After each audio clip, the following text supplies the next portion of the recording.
The call for allies. Meet King Rin at the Stormwind Embassy. The Horde will stop at nothing to claim the lifeblood of Azeroth.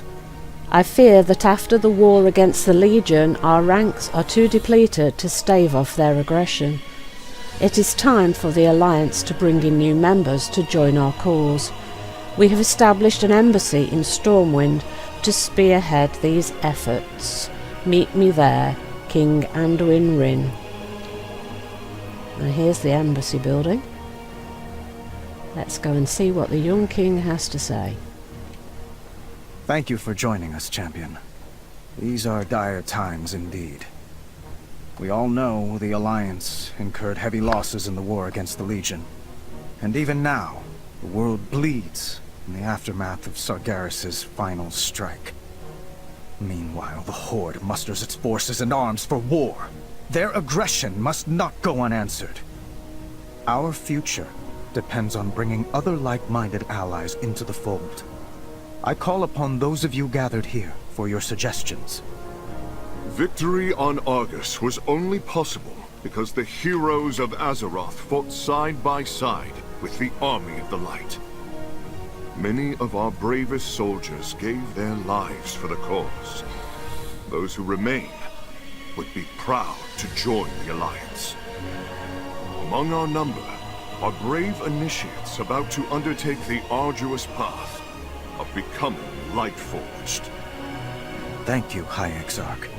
Lightforged soldiers would indeed bring strength to our numbers. High King, I remember the days when my people and yours fought together against the Horde.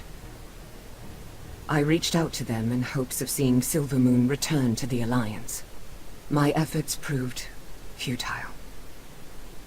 But I did learn of a group of Sindorai who have been exiled for studying the Void as I have. If I could locate them, their knowledge might aid our cause. Stormwind has suffered at the hands of those who succumb to the Shadow's whispers. But if others could master its power, as you have, they would make formidable allies. Thank you both for your counsel. I would like to hear our champion's perspective on which of these potential allies we should reach out to first. For the Alliance, above all. A king is only as noble as the causes he serves.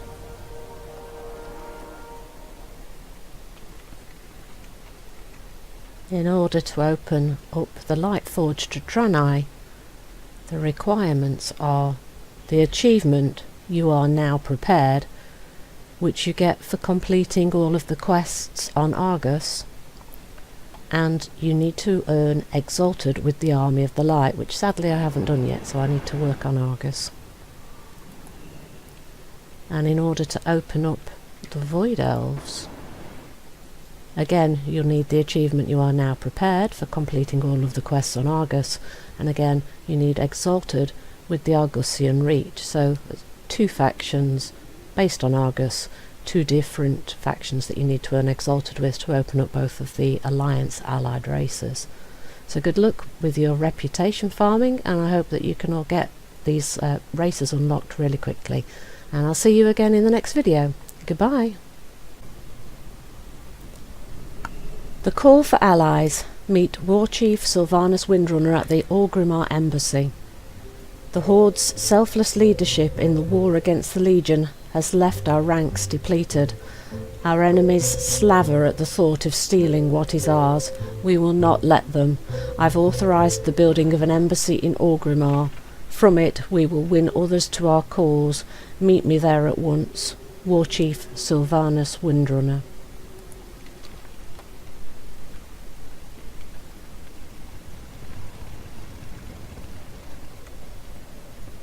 Leaders of the Horde, I summoned you here, along with one of our greatest champions, because our enemies are gathering their strength. The Alliance is scouring the far corners of Azeroth in search of every advantage against us. We must do the same. War is coming. We need fresh blood added to the ranks of the Horde. What say you? War Chief. The Tauren of High Mountain fought boldly alongside us in our campaign against the Burning Legion, just as our ancestors did long ago. I have invited their leaders to a great feast in Mulgore. This could be a chance to bring them to our side. A simple people, but strong. They would be a boon on the battlefield. I, too, have a suggestion, War Chief. The Sindori have maintained diplomatic ties with the Nightborn, since we helped liberate Suramar from the Legion. The Regent Lord and I agree that our kingdoms have much in common. We believe the Nightborn would make valuable allies. Even without the Nightwell, Suramar holds vast arcane resources. A most useful arrow added to my quiver. Each option would have its uses. I believe our champion knows both these peoples. Which potential ally do you suggest we pursue first? Our true work is just beginning. A choice of allies. Bane Bloodhoof and Lady Liadrin have come to suggest potential allies to fortify our ranks. Each of them knows what is needed to keep the Horde strong. You have proven to be a formidable champion. I put it to you to choose which course we pursue first. Hear what they have to say and make your decision. Tell me your choice and we will proceed with our plan to strengthen the Horde. Speak with Bane and Liadrin to learn more about potential allies. We will claim what is ours. The fate of Azeroth rests in your hands.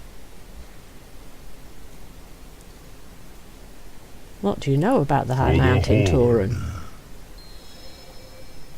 In order to unlock the High Mountain Tauren, we need the achievement, Ain't No Mountain High Enough, which you get from doing all the quests in the zone where you find the High Mountain Tauren, of course, and of course you need to get the reputation to Exalted with the High Mountain tribe.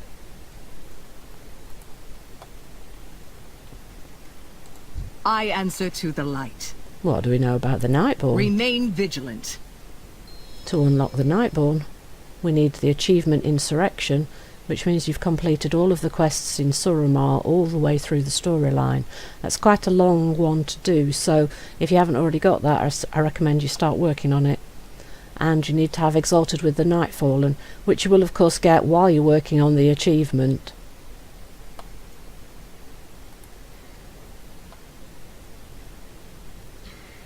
And that, at that point, is where you have to choose which one you want to pursue first.